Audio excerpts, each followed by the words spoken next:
Hey everybody, thanks for joining me with Lori's Tip Talk on real estate.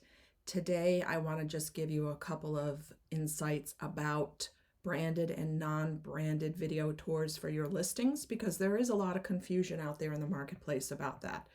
So a non-branded tour is a tour that shows your property, maybe an aerial shot, the neighborhood, etc. of your listing, but it doesn't include information about you. It doesn't include a headshot. It doesn't include your company information or anything like that.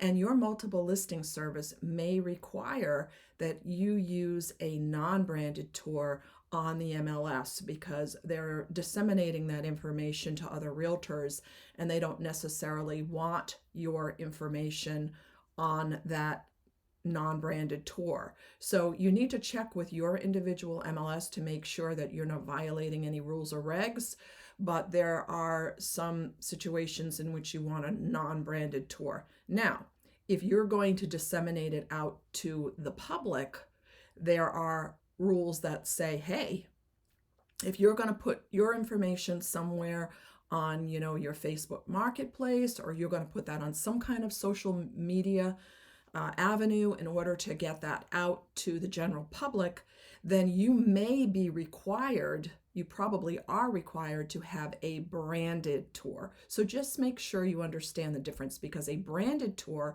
will have your company information, your company phone number, your company logo, information about you, which is typically in a smaller font size depending on your particular rules and regs of your state.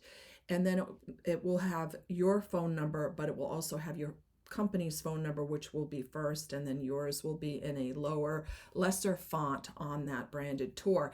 And that's something that you can disseminate out to the general public and your social media platforms. But a lot of times there is a requirement too that if you do disseminate that out to a social media platform, that it links back to a page that also has all of your branded information for your company.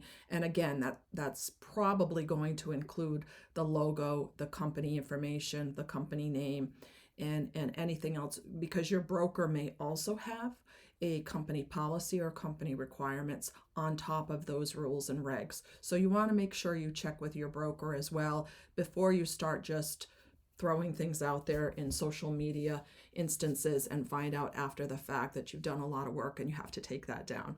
So I hope you had that's a good tip for you today, and I'll see you next time. Thanks for joining Lori's Tip Talk rather.